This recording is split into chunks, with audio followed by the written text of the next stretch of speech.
Plain simple or plain silly? The airline industry is fighting back against claims it's fueling climate change. A genuine stand or just a flight of fancy? This is Inside Story.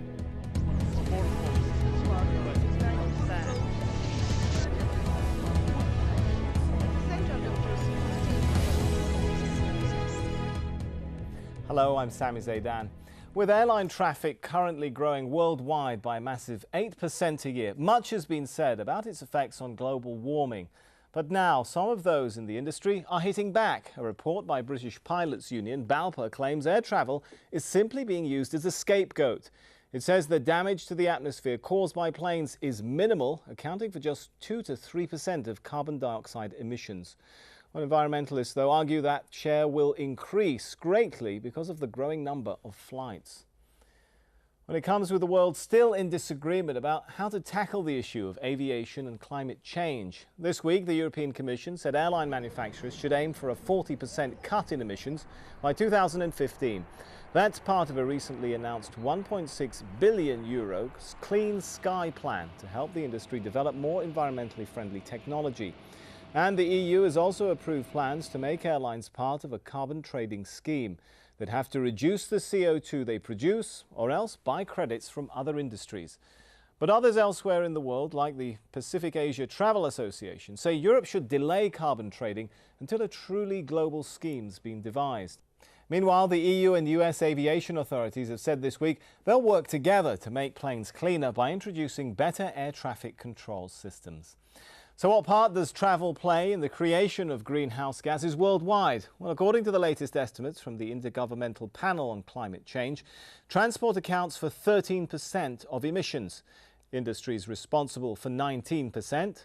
Deforestation and agriculture produce nearly a third, while just over a quarter come from energy supply, while emissions from homes and offices account for almost 8%.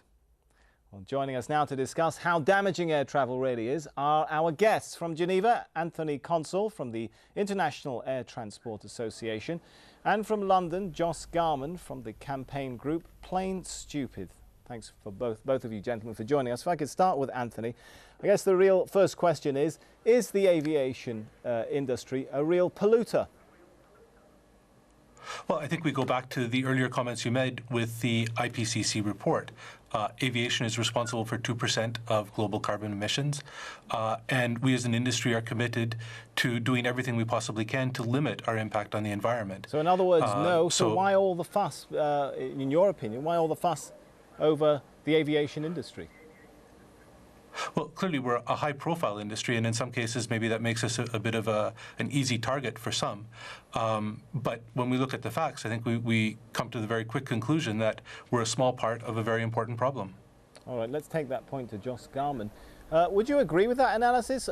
Are environmental groups and politicians simply going after the soft target because they don't have the will to take on the other industries which are so important politically and socially?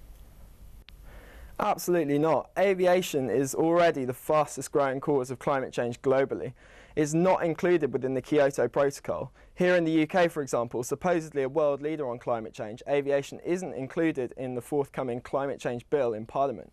Aviation is getting a free ride. In the UK, the aviation industry receives the equivalent of a £10 billion a year subsidy because they don't pay VAT, they don't pay fuel tax. For example, if you drive a car, you pay for the right to pollute. At the moment, the airlines pay no tax on aircraft fuel. Would you argue with the point, though, sorry to interrupt you, would you argue with the point that Anthony made earlier, that his industry only accounts for 2 to 3%, whereas the motor industry accounts for something like a quarter of the carbon emissions? Well, there are two significant points here. That figure is highly misleading because it doesn't take into account radiative forcing, which is to do with the fact that planes emit at such an altitude and they also emit other gases, for example NOx. And this means that you have to times that figure by 2 to 4 times to get the real climate change impacts. Right. So that's the first point. And second of all, the sheer growth in aviation means that savings made in other sectors, for example, in energy, we can switch to renewable energy. Aviation is totally, the growth in aviation is going to undermine all those efforts in other sectors.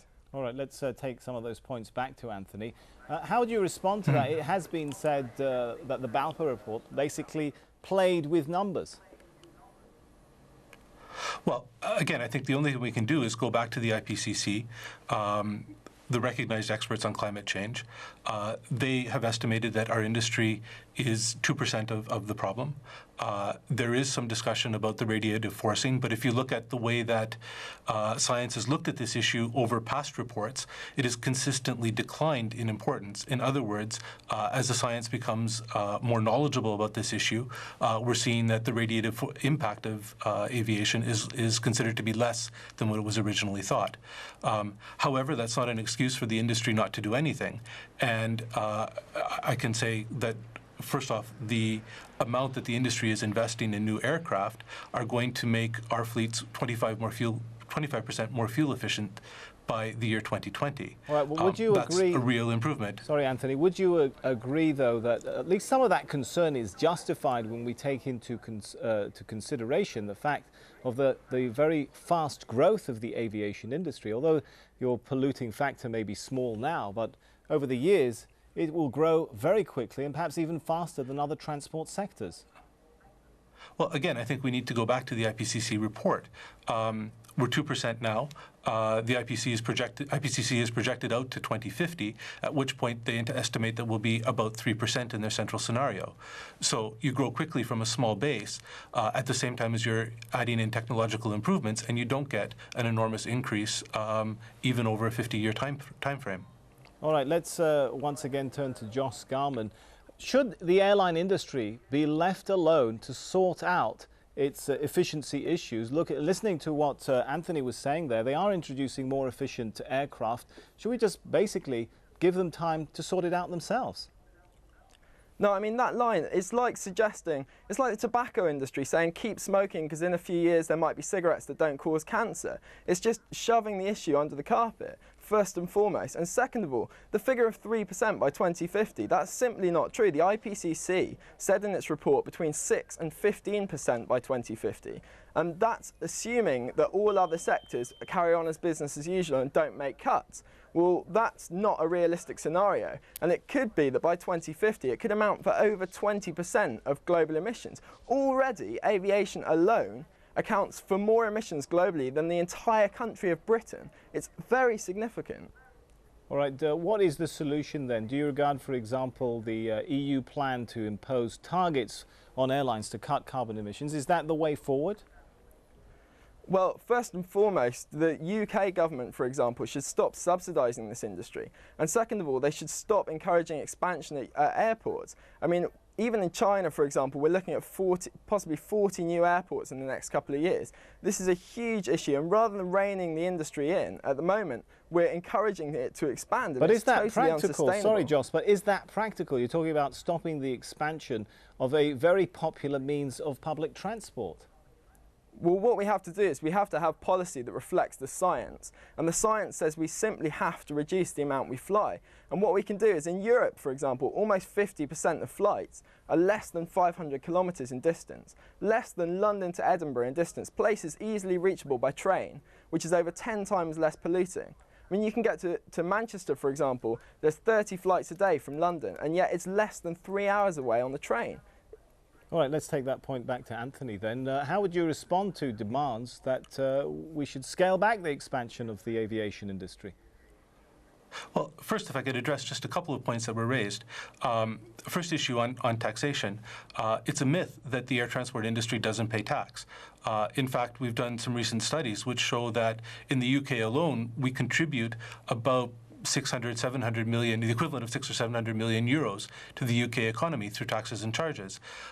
Most recently, the Chancellor Gordon Brown added to the air passenger duty, pocketing another £1 billion in the name of the environment and taking that from the aviation industry.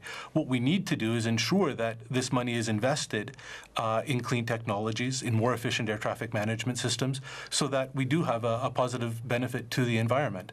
All right, well, the other trend, Anthony, is, as I'm sure you are aware, the move towards impose carbon emission cuts on the industry, carbon emission cuts in terms of targets. How will that impact the aviation industry? Well, again, I think we need to take one step back and realize that this is a very complex issue. There is no single solution, and there are some long-term solutions and there's some short-term solutions. We are working with the European Commission on emissions trading guidelines. We're working also and encouraging ICAO, the International Civil Aviation Organization, at their September assembly to come to a global scheme for aviation emissions. At the same time, we're asking them to look at setting targets, challenging targets for industry and for governments to follow. But will it put airlines out of business, as some are suggesting?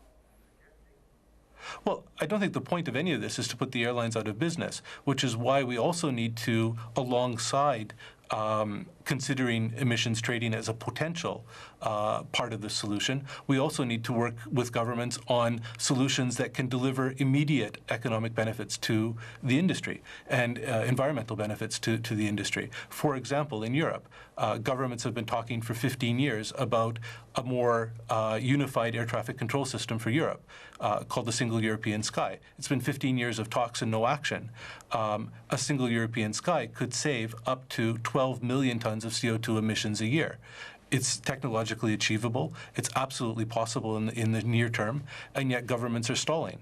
So what we need to do is to move governments that are very quick to tax to be more proactive on technological measures that can help the industry. And that, by the way, is absolutely in line with what the IPCC recommends, where if you look at their most recent report, they're saying that the way forward for the industry is with technology, with operational improvements and investment in new aircraft. Right, well, we'll have to take a short break now, but when we come back, pressure for airlines to do more and be more environmentally friendly is changing the industry. We ask, where will it all leave the traveller? Stay with us.